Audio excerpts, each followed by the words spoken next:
dapat makasunod. Ito yung 1. So, pangalawa natin, pula sa tauhan.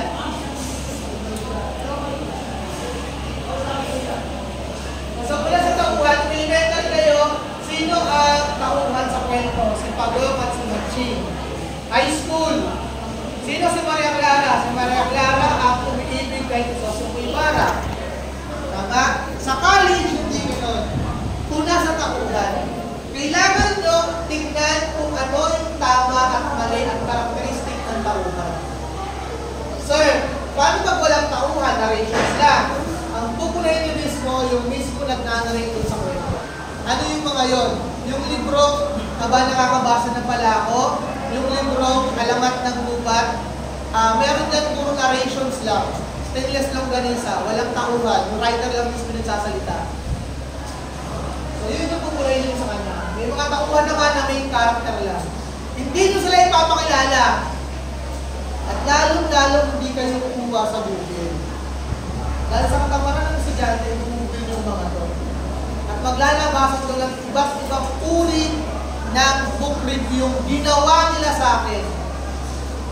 Almost lahat ng article na lalabas doon, basahin nyo kung kanino pinasa, sa akin yung lahat pinasa. Kasi online dati yun kung nasa STL pa ako. So madali kong malalaman kung bumubutin mo. Pwede nila magsusupan sa palagay nung hindi ako nagsisinungaling ako. Basta pag nahuli ko, na mali yung ginawa nyo at nag-plagiarize kayo, hindi ko yung sasabihin sa inyo. Nakikita nyo lang sa reflect ng link. Nakanote naman. Kasi hindi ko naman siya binabalik dati. Hanggat ko palang nagre-reklamo, tsaka ako palang site na tapon. May nagreklamo yung estudyante, tsaka ako lang papakita yun. Pag mali ko yung grade, babaguhin ko ng buong puso't kaluluwa. Pero pag bagsak talaga, walang pag-uusapan. So kung nasa tauhan, pupunahin nyo yung tauhan kung paano sila pinapakilala doon sa kwento, doon sa nobela. Na importante yun para mas naiintindihan nyo yung galon. So guys, murahin ko na ito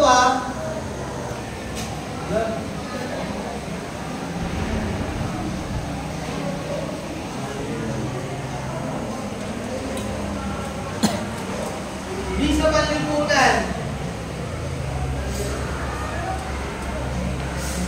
So ang tanong dito na dapat sisimulan ng utak ninyo,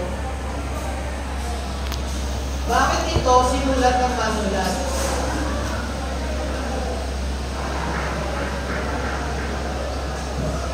Ano yung gusto niyang sabihin?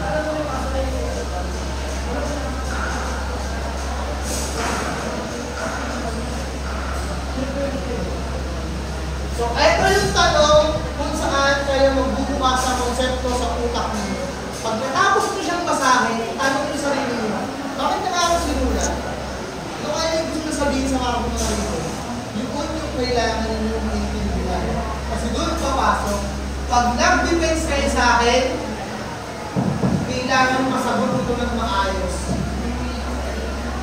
Kailangan masagot ito ng tama. Although meron naman tayong theory ng rule of the reader, na kung sino yung nagbabasa siya, nakakaunawa. Pero pag sobrang layo ng understanding, hindi ko siya consider.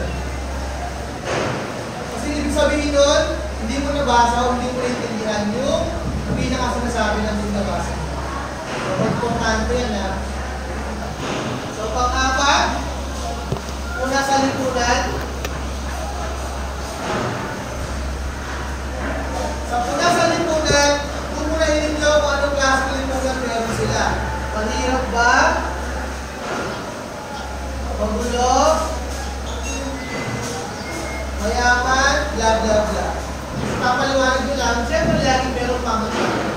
Ang novela ay nagpapakita ng mahirap na lipunan dahil pinapakita sa kabanata 2, page 24 na ganito ang pangyayari. So, kung titignan, babasahin natin ng maigi, pinapaliwanag dito ang dala. So, gano'n lang mo. I-review mo yung mismo idea dun sa libro. Kaya walang lalabas ng opinion lang. So, panlima, teorya pang lipunan, pagpatingan pala. So, grade 9, grade 10 kayo, tinuro yung teorya pang lipunan. Meron na kayo sa slate before? Sosyalidad ng literatura? Ha? Wala pa kayo doon? Ang mga teorya dito, maghahanap kayo ng teorya aakma dun sa binabasa ninyo at kailangan nyo ito ipaliwanag. Marami namang teorya eh. Feminismo, romanticismo, depende yan kung paano siya tatama doon sa ginagawa nito. Sa binabasa ninyo. So, syempre, ang pang-anim natin ay conclusion. So, dito nila ibibigay ng full class yung pinaka-idea ninyo. Ano yung pagkakaunawa at pagkakaintindi ninyo doon sa librong binabasa ninyo. Question, after nyo magtanong, wala na akong entertain na tanong. May nyo lang yung tanong. Go. Sir, since it's bullet form, papalitan ba namin yung bullet ng number or bullet lang talaga? Bullet lang. Okay. Ang bullet lang yung pabala. Tapos, papaliwanan nyo. Okay. Sunod, ano ba tanong? Sa type theorem of particle. Nahanap kayo ng theorem of particle na aakma sa nobelang binabasa ninyo at kailangan nyo ito patunayan. Halimbawa, theorem feminismo ang nahanap ninyo. Ang nobela ay tumatalakay sa karapatan ng kababaihan o sa babae. Feminismo eh. Patunayan ninyo gamit dun sa mababasa ninyo ng libro. Okay. Ibang tanong. Number 3. Siyempre na. Yan dyan may pamantayan. Hindi ka rin sasagot ng opinion. Sino pa? Sir, kailangan ba namin i-input din sa paper yung question? Hindi. Sagot lang talaga. Sagot ko lang. Okay. Yung narration sa gagawin ninyo ay magbubulasin ko. Okay. Di ba? Kaya kayo hindi kayo nakakabuo ng magandang narrations o narrative sa utak ninyo kasi wala kayong tinatanong. Pag gumawa kayo ng thesis, dapat lagi may tanong, bakit ka kailangan pag-aralan? So, ayun yung ilalagay mo dito. So, hindi mo lalagay, sasabihin mo lang, dapat siyang pag-aralan, hindi mo ilalagay. So, ang tanong ko is, bakit ka kailangan pag-aralan? Papakita mo doon, yung mga kakulangan. Diba? Kakulangan ng lipunan na maintindihan siya. So, pag nabasa nyo ito, okay ito ah. So, yun yung nalagay yung statement. Next, ano ba? Tanong. After na ito, wala na akong tanong. Wala na akong sasagutin tanong.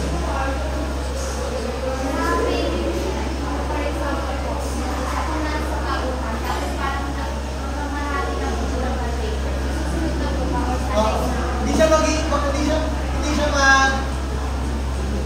hanapin page na siya. Siguro pag ito nagawa yung tatakbo lang yan ng mga 7 to 10 pages. Pag sinama mo yung pabalat, ay yung ito, yung pasalamat, saka yung cover, mga 12 pages lang. Ganun lang siya tatakbo. So, huwag yung kabantayan yung page. Ang bantayan ninyo yung context ninyo. Ha? So, patunayan nyo sa akin na tama yung nilalagay nyo dyan. So, pag isang sentence, dalawang sentence lang ang nilagay mo dyan, tapos wala kang pamantayan, tinamad ka masyado, huwag mo na kasama papasa mo. Ano lang yan? 0-100 lang yan. Pag pangit, pero hindi pero nakapasa, 100. Pag maganda, pero hindi nakapasa, 0. So, technicalities yun ha. Technicalities lang, pwede kumanda yung papel ng technicalities eh, tama? Pero yung content, pag walang kwenta, yung pinaka-importante nila. Alam niyo na, kung siya pinagawa at pinabasa ng maaga. So, pinabasa nyo na yan, at dinidiscuss ko na to, sumasabog na yan sa utak ninyo. So, dahil hindi siya nangyari ngayon, kailangan nyo siyang basahin ngayon. Pagpapasa ng draft,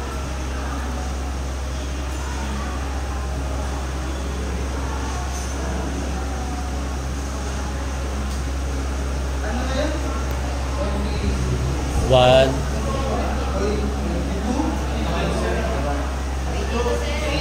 Oh, tama sir. Oo na nga eh. Naniniwala na ako. April 2. Tuesday. Tama ba? 2025. Tama ba Tuesday, April 2? April 1. Walang pasok sir.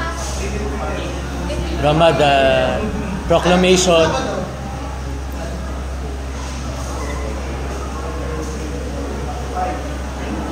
6. Itong dati na Sabado. Sabado. 29. 29. Sige. March 29. Pasahan ng draft. Nabubuhan ng draft. Check natin kung kapag wala akong nakita mali sa draft, okay na. Pwede nyo na yung itago at i-reprint. Pero kung sobrang ko nakita dapat pag-uwi, kailangan ko mag-uwi. Okay, sir. So, yan.